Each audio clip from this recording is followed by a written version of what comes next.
आज का हमारा पहला प्रश्न है कि सूची 1 में वेद है और सूची 2 में ब्राह्मण ग्रंथ है, तो इनमें से कौन सा सुमेलित है, ये आपको बताना है कि ऋग्वेद, यजुर्वेद, सामवेद और अथर्ववेद, इनमें कौन सा ब्राह्मण ग्रंथ जो है वो सुमेलित है। तो ऋग्वेद का जो ब्राह्मण ग्रंथ है वो आपका है ऐतरेय। यजुर्वेद का जो ब्राह्मण ग्रंथ है वो आपका है शतपथ। सामवेद का जो ब्राह्मण ग्रंथ है वो है पंचविश और अथर्ववेद का जो ब्राह्मण ग्रंथ है वो आपका है गोपद। तो सही आंसर जो है वो सी ऑप्शन। तो इन वेद और ब्राह्मण ग्रंथ को याद करना। अगला प्रश्न है, निम्नलिखित में से अवशेषों में कौन सा एक हड़प्पा कालीन स्थल लोथल से प्राप्त नहीं हुआ। लोथल जो है एक हड़प्पा कालीन का एक बंदरगाह शहर था और ये वर्तमान में गुजरात में है, और लोथल जो है वो भगवा नदी के किनारे था। तो वही है कि कौन सा जो हड़प्पा कालीन स्थल से अवशेष जो है वो नहीं प्राप्त है। डकयार्ड, फारस की मोहर, 3 युगल समाधियां और डी ऑप्शन स्त्री के गर्भ से निकला हुआ पौधा। तो इसका सही जो आंसर है वो आपका है डी ऑप्शन। स्त्री के गर्भ से निकला हुआ पौधा जो ये है, ये आपका निकला हुआ पौधा जो है ये हड़प्पा से प्राप्त हुआ है। ठीक है, ये हड़प्पा से प्राप्त हुआ है, ना कि लोथल से। तो इसका सही जो आंसर है वो डी है, जबकि ये तीनों अन्य चीजें जो हैं ये लोथल से ही मिली है। अगला प्रश्न है, जैन धर्म से संबंधित निम्नलिखित में से किस शब्द का आशय कर्म का जीवन की ओर प्रवाह है। इसमें ऑप्शन है आश्रव, संवर, निर्जरा या फिर बंधन। तो इसका सही जो आंसर है वो आपका आंसर है ए ऑप्शन, आश्रव। आश्रव का अर्थ होता है कर्म का जीवन की ओर प्रवाह। संवर का अर्थ होता है जब कर्म का प्रवाह जीवन की ओर रुक जाए। निर्जरा का अर्थ है अवशिष्ट कर्म का जल जाना, और बंधन का मतलब होता है कर्म का जीव के साथ संयुक्त हो जाना। तो सही आंसर जो है वो है आपका ए ऑप्शन। अगला प्रश्न है, निम्नलिखित में से कौन सा कथन सत्य है। निम्नलिखित में से कौन सा कथन जो है सत्य है। ऑप्शन में कथन एक है कि चंद्रगुप्त मौर्य ने सेल्यूकस निकेटर को 305 ईस्वी में पराजित किया था और दक्षिण चंद्रगुप्त मौर्य ने दक्षिण भारत पर विजय प्राप्त नहीं की थी। तो कौन सा कथन सही है, केवल एक, केवल दो, दोनों या फिर दोनों। तो जो इसका सही जो आंसर है वो आपका है ए ऑप्शन, केवल ए। मतलब पहला सही है, दूसरा गलत है, क्योंकि 305 ईस्वी में चंद्रगुप्त ईसा पूर्व ईस्वी में, सॉरी 305 ईस्वी नहीं, ईसा पूर्व होगा, ईसा पूर्व में सेल्यूकस निकेटर को पराजित किया था और चंद्रगुप्त मौर्य ने दक्षिण भारत पर विजय प्राप्त की थी। इसके विषय में जानकारी जो है तमिल ग्रंथ अहनानूर और मुर्नानूर और अशोक के अभिलेखों से मिलती है। तो सही आंसर जो है वो ए ऑप्शन। अगला प्रश्न है, निम्नलिखित में से कौन सा एक चोलों की द्वीपीय राजधानी और सूती कपड़ों का एक बहुत बड़ा केंद्र था। ऑप्शन है Puhar, B option Uraiyur, C option Madurai और डी ऑप्शन कांची। तो जो इसका सही जो आंसर है वो आपका है बी ऑप्शन उरैयूर। चोलों की जो प्रारंभिक राजधानी थी उसका नाम था मन्नूर, बाद में उरैयूर और तंजावुर राजधानी बनी। उरैयूर जो था वो कपास के व्यापार के लिए प्रसिद्ध था और चोलों की द्वीपीय राजधानी और सूती कपड़ों का बड़ा केंद्र भी जो था वो उरैयूर ही था। अगला प्रश्न है, निम्नलिखित में से कौन सा कथन जो है वो सत्य है कि जौनपुर में सरकी राजवंश की स्थापना मलिक सरवर ने की थी और अटाला देवी मस्जिद का निर्माण हुसैन शाह सरकी ने करवाया था। तो कौन सा कथन सत्य है, केवल एक, केवल दो, दोनों या फिर दोनों। तो जो इसका सही जो आंसर है वो आपका है ए ऑप्शन, केवल एक। पहला सही है, दूसरा गलत है, क्योंकि जौनपुर की स्थापना फिरोज शाह तुगलक ने अपने भाई जूना खां की स्मृति में की थी, जबकि जौनपुर के स्वतंत्र सरकी राजवंश की स्थापना मलिक सरवर ने की थी। मलिक सरवर को ख्वाजा जहान भी कहते हैं। इसीलिए पहला कथन सही है।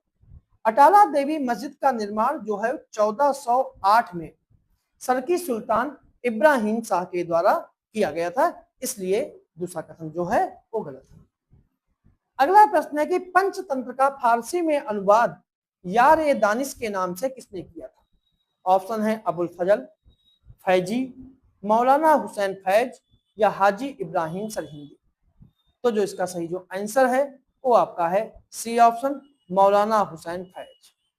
मौलाना हुसैन फैज ने यार ए दानिश के नाम से पंचतंत्र का फारसी में अनुवाद किया था, जबकि अबुल फजल ने अनवर ए सादात के नाम से पंचतंत्र का फारसी में अनुवाद किया था। अगला प्रश्न है अकबर ने किस वर्ष मजहर नामा की घोषणा की थी? 1582, 1579, 1564 या 1584। तो जो इसका सही जो आंसर है वो आपका है बी ऑप्शन, 1579। 1579 में अकबर ने मजहरनामा जारी कराया और इसका उद्देश्य जो था कि समस्त धार्मिक मामलों को अपने हाथ में लिया जाए, और मजहरनामा का जो प्रारूप है वो शेख मुबारक ने तैयार किया था। अगला प्रश्न है सल्तनत काल में भू राजस्व की वह कौन सी प्रणाली थी जिसमें भूमि की पैमाइश के आधार पर उपज का निर्धारण किया जाता था? ऑप्शन है बटाई, मुक्ताई, मसाहत या इनमें से कोई नहीं। तो इसका सही जो आंसर है वो आपका है सी ऑप्शन, मसाहत। क्योंकि सल्तनत काल में भू राजस्व का निर्धारण 3 तरीके से प्रचलित था, बटाई, मुक्ताई और मसाहत। मसाहत में भूमि की पैमाइश के आधार पर उपज का निर्धारण किया जाता था। इस प्रणाली को अलाउद्दीन खिलजी ने विकसित किया था। अगला प्रश्न है निम्नलिखित में से किसने बलबन को उलूग खां की उपाधि प्रदान की? इल्तुतमिश ने, रजिया ने, नसीरुद्दीन महमूद ने या फिर कुतुबुद्दीन कुबाचा ने? तो इसका सही जो आंसर है वो आपका है सी ऑप्शन, नसीरुद्दीन महमूद। नसीरुद्दीन महमूद के शासनकाल में सारी शक्ति जो थी बलबन के हाथों में थी। बलबन को ही नसीरुद्दीन महमूद ने 1249 में उलूग खां की उपाधि प्रदान की थी और सेना पर पूर्ण नियंत्रण के साथ नायब ए मुमनुल का पद भी बलबन को दिया गया था। नसीरुद्दीन महमूद का जो कार्यकाल था वो 1248 से लेकर 1265 तक था और 1265 से 1287 तक बलबन का कार्यकाल था। अगला प्रश्न है निम्नलिखित में से ओशिनियाई देशों और उनकी राजधानी के युग्मों में कौन सा सही सुमेलित है? Vanuatu, Port Vila, Papua New Guinea, Majuro, Kiribati, Tarawa. तो कौन सा इसमें सुमेलित है? तो इसका सही सुमेलन जो है वनाआतू की राजधानी जो है वो पोर्ट विला है। वनाआतू की राजधानी पोर्ट विला है। पापुआ न्यू गिनी की पोर्ट मेसेबो, किरबाती की तरावा है। इसलिए और जो माजरो है, मजरो, ये मार्शल द्वीप की राजधानी, इसलिए सही आंसर जो है वो सी ऑप्शन है। तब पहला और तीसरा सही है, दूसरा जो था वो गलत था। अगला प्रश्न है निम्नलिखित में से कौन सा कथन सत्य है कि उत्तरी अमेरिका में कोई भी स्थलबद्ध देश नहीं है और लिechtenstein एक स्थलबद्ध देश है? तो कौन सा कथन सही है? केवल एक, केवल दो, दोनों या फिर दोनों नहीं? तो जो इसका सही जो आंसर है वो आपका है सी ऑप्शन, दोनों। और दोनों कथन सही हैं कि उत्तरी अमेरिकी महाद्वीप में कोई भी स्थलबद्ध देश नहीं है और लिechtenstein जो है यूरोप का एक स्थलबद्ध देश है। अगला प्रश्न है कोलोराड असंबद्धता पाई जाती है ऊपरी मेंटल और निचली मेंटल के बीच, निचली क्रस्ट और ऊपरी मेंटल के बीच, बाह्य क्रोड आंतरिक क्रोड के बीच या ऊपरी क्रस्ट और निचले क्रस्ट के बीच? तो जो इसका सही जो आंसर है वो आपका है डी ऑप्शन, ऊपरी क्रस्ट और निचले क्रस्ट के बीच जो है ये पाई जाती है। डी ऑप्शन इसका जो है वो सही है। अगला प्रश्न है निम्नलिखित पर्वतों में कौन सा एक टर्शियरी पर्वतीकरण का परिणाम नहीं है? कुनलुन, एंडीज, आल्पस या अप्रेसियन? तो जो इसका सही जो आंसर है वो आपका है डी ऑप्शन, अप्रेसियन। फिर Kunlun, Alps, Andes, Himalaya, Rocky और एटलस, ये सब टर्शियरी यानी अल्पाइन युगीन वलित पर्वत है। जबकि आपलेशियन एक प्राचीन पर्वत है, इसका निर्माण जो है कैलिडोनियन युग में हुआ था। अगला प्रश्न है कि माउंट किनाबालू ज्वालामुखी स्थित है कनाडा में, फिलीपींस में, मलेशिया में या फिर इंडोनेशिया में। तो जो इसका सही जो आंसर है वो आपका है सी ऑप्शन, मलेशिया में। सी ऑप्शन इसका जो है सही है। अगला प्रश्न है निम्नलिखित में से कौन सा एक सही सुमेलित नहीं है? शहर और नदी, खार्तूम शहर, नील नदी, सिडनी, सीन नदी, न्यूयॉर्क, हडसन, बर्लिन, स्प्री। तो इसका सही जो आंसर है वो आपका है बी ऑप्शन, क्योंकि हडसन नदी की जो सिडनी है, सिडनी जो है वो सीन नदी के किनारे नहीं है। सिडनी जो है सीन नदी के किनारे जो है वो पेरिस शहर स्थित है। अगला प्रश्न है निम्नलिखित में से किसने सुझाया था कि पृथ्वी का धुरी पर अवस्था बदलना जलवायु परिवर्तन के लिए एक कारक है? TC Chamberlain, George Simpson, Milton Milankovitch या रॉबर्ट हुक। तो जो इसका सही जो आंसर है वो आपका है सी ऑप्शन, मिल्टन मिलानकोविच ने कहा था कि पृथ्वी का धुरी पर अवस्था बदलना जलवायु परिवर्तन के लिए एक कारक है। C option is right. अगला प्रश्न है निम्नलिखित युग्मों में कौन सा सही सुमेलित नहीं है? बासल III मानक बैंकिंग से जुड़ा है, IMF विश्व बैंक का अंग है, currency and finance report RBI जारी करता है। तो कौन सा सही है? सही नहीं है। तो इसका सही जो आंसर है वो आपका है बी ऑप्शन, बी ऑप्शन सही सुमेलित नहीं है, क्योंकि बासल III का संबंध जो है बैंकिंग क्षेत्र से है।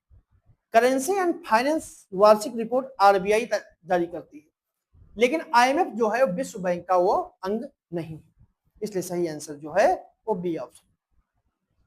अगला प्रश्न है निम्नलिखित में से कौन सा मानव विकास सूचकांक का तत्व नहीं है? निर्धनता रेखा से नीचे के लोगों की संख्या, बी ऑप्शन शिक्षा, सी ऑप्शन जीवन प्रत्याशा, डी ऑप्शन प्रति व्यक्ति आय। तो जो इसका सही जो आंसर है वो आपका है ए ऑप्शन, निर्धनता रेखा से नीचे के लोगों की संख्या जो है वो मानव विकास सूचकांक का तत्व नहीं। अगला प्रश्न है सूची 1 और सूची 2 को सम्मिलित करना है, जिसमें यह है कि सुमेलित करना है जनसंख्या का महाविभाजन वर्ष क्या है, थोक मूल सूचकांक का आधार वर्ष क्या है, सेल की स्थापना कब हुई थी और सेबी की स्थापना कब हुई थी। तो इसका सही सुमेलन है कि जनसंख्या का महाविभाजन वर्ष जो है वो 1921 है। थोक मूल सूचकांक 2011-12 है। सेल की स्थापना 1974 में हुई और सेबी की स्थापना 1988 में हुई। तो सही आंसर है इसका सी ऑप्शन, तो 3-1-2-4। अगला प्रश्न है समिति और उनके कार्यक्षेत्र को सम्मिलित करना है। वाचु समिति प्रत्यक्ष कर, दंतेवाला समिति बेरोजगारी, दत्त समिति औद्योगिक लाइसेंस या नरेशन समिति कारपोरेट गवर्नेंस। तो उसमें सम्मिलित कौन सा है ये बताना है। तो वाचु समिति जो है वो प्रत्यक्ष कर से जुड़ी हुई है, दंतेवाला जो है वो बेरोजगारी से जुड़ी हुई है, दत्त समिति जो है वो औद्योगिक लाइसेंस से है और नरेशन समिति जो है वो कारपोरेट गवर्नेंस से। तो यानी कि ए ऑप्शन इसका जो है सही आंसर। अगला प्रश्न है निम्नलिखित में से किस बजट प्रणाली को सनसेट बजट सिस्टम कहते हैं? आम बजट, निष्पादन बजट, आउटकम बजट या जीरो बेस बजट। तो जो इसका सही जो आंसर है वो आपका है D option, zero base budget. Zero base budget व्यय प्रणाली पर अंकुश लगाने की एक तार्किक प्रणाली है। इस प्रणाली में हर बार बिल्कुल नए सिरे से बजट तैयार किया जाता है और पिछले खर्चों का कोई विचार का आधार नहीं बनाया जाता, इसीलिए इसे सूर्यास्त बजट प्रणाली कहा जाता है। अगला प्रश्न है निम्नलिखित में से भारत माता के मंदिर के संदर्भ में कौन सा कथन असत्य है? कि यह मंदिर वाराणसी में है, इसका निर्माण शिव प्रसाद गुप्त ने कराया था, भारत माता मंदिर या देवता का परंपरागत प्रतिमा है और इसका शुभारंभ महात्मा गांधी के द्वारा 1936 में किया गया। तो इसका कौन सा कथन सही नहीं है? तो सही आंसर है वो आपका है सी ऑप्शन, कि इस भारत माता मंदिर में देवी या देवता की परंपरागत प्रतिमा नहीं है, किंतु भारत माता का वास्तविक मानचित्र दिया गया है। अगला प्रश्न है, राष्ट्रीय चैंबर ऑफ उद्योग एवं वाणिज्य उत्तर प्रदेश स्थित है? लखनऊ में, आगरा में, कानपुर में या गाजियाबाद? तो इसका सही जो आंसर है वो आपका है बी ऑप्शन, आगरा में। इसकी स्थापना 1949 में की गई थी। अगला प्रश्न है, उत्तर प्रदेश में निम्नलिखित में से किस जनपद में अगरिया जनजाति रहती है? मिर्जापुर, बलिया, गाजीपुर और सोनभद्र? तो इसका सही जो आंसर है वो आपका है डी ऑप्शन, सोनभद्र। अगला प्रश्न है, ओबरा ताप विद्युत संयंत्र के बारे में कौन सा कथन सही है? इसका निर्माण 1967 में किया गया था या फ्रांस के सहयोग से प्रारंभ हुआ था? तो इसे कौन सा कथन सही है? केवल एक, केवल दो, दोनों या दोनों नहीं? तो जो इसका सही जो आंसर है वो आपका है ए ऑप्शन, केवल एक। दूसरा कथन से गलत है, क्योंकि यह फ्रांस के सहयोग से नहीं, यह रूस के सहयोग से बना था और यह 1971 में बनके तैयार हुआ। अगला प्रश्न है, सूची 1 और सूची 2 यानी कि नहर उसका उद्गम क्या है? कि शारदा नहर कहां से निकलती है, निचली गंगा नहर कहां से निकलती है, पूरी यमुना नदी नहर कहां से निकलती है और आगरा नहर कहां से निकलती है? तो इसका सही जो सुमेलित कौन सा है? तो इसका सही जो आंसर है कि शारदा नहर बनवासा से निकलती है, निचली गंगा नहर नरौरा से निकलती है, पूर्वी यमुना नहर सहारनपुर से निकलती है और आगरा नहर ओखला से निकलती है। सही आंसर जो है वो इसका सी ऑप्शन। अगला प्रश्न है, उत्तर प्रदेश का सोनराई क्षेत्र निम्नलिखित में से किस खनिज के लिए प्रसिद्ध है? तांबा, सोना, चूना पत्थर या डोलामाइट? तो इसका सही जो आंसर है वो आपका है ए ऑप्शन, तांबा। आज का आखिरी प्रश्न है कि जनगणना 2011 के अनुसार उत्तर प्रदेश के निम्नलिखित में से किस जिले में न्यूनतम नगरीय जनसंख्या प्रतिशत पाया जाता है? महाराजगंज, प्रतापगढ़, कुशीनगर या फिर सुल्तान? तो जो इसका सही जो आंसर है वो आपका है सी ऑप्शन, कुशीनगर। तो ये थे हमारे आज के कुछ प्रश्न।